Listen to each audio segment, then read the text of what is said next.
কি রে অঞ্জনা? বলো আন্টি, এ কি কি রান্না করছো? এই যে হাঁসের ডিম রান্না করছি। ও এ বাবা, এগুলো কি হয়েছে? এরকম লাগছে কেন ডিমগুলো? আর বলিস না, বাজার দিয়ে হাঁসের ডিম এনেছিলাম 10টা, তার মধ্যে 2টো প্লাস্টিকের ডিম বেরিয়েছে। এ বাবা, তা তুমি কি করে বুঝলে? কি করে বুঝলাম? এমনি ডিম দেখ কত সুন্দর হয়। হ্যাঁ। যদি ফেটেও যায় একটুখানি বেরিয়ে যায়, কিন্তু এই নকল ডিম এর আগেও আমি পেয়েছি। এক পাশে সাদা অংশ থাকে আর পুরোটা কুসুম দিয়ে ভর্তি থাকে, আর কুসুমটা থাকে নরম, শক্ত হয় না, বুঝেছিস? তো কোন বাজার থেকে এনেছো?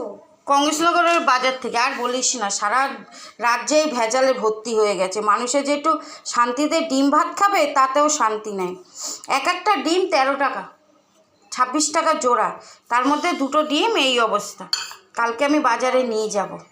হ্যাঁ, ফেরত দিয়ে আসবে। এরকম যদি এখন 2 নম্বরে জিনিস যদি বিক্রি হয়, তুমি ফেরত দিয়ে আসবে। ওষুধে 2 নম্বরই, ডিমেও 2 নম্বরের, প্রতিটা খাবারেই 2 নম্বরই। মানুষ কি করে বাঁচবে বলতো? ঠিক আছে, এই যে কটা আছে আমি এখন রান্না করি, হ্যাঁ, আর 2টো কালকে ওইগুলো ফেরত দিয়ে দেবো, আসবে। আর একটা পোলট্রি মিশিয়ে নেবো। হ্যাঁ।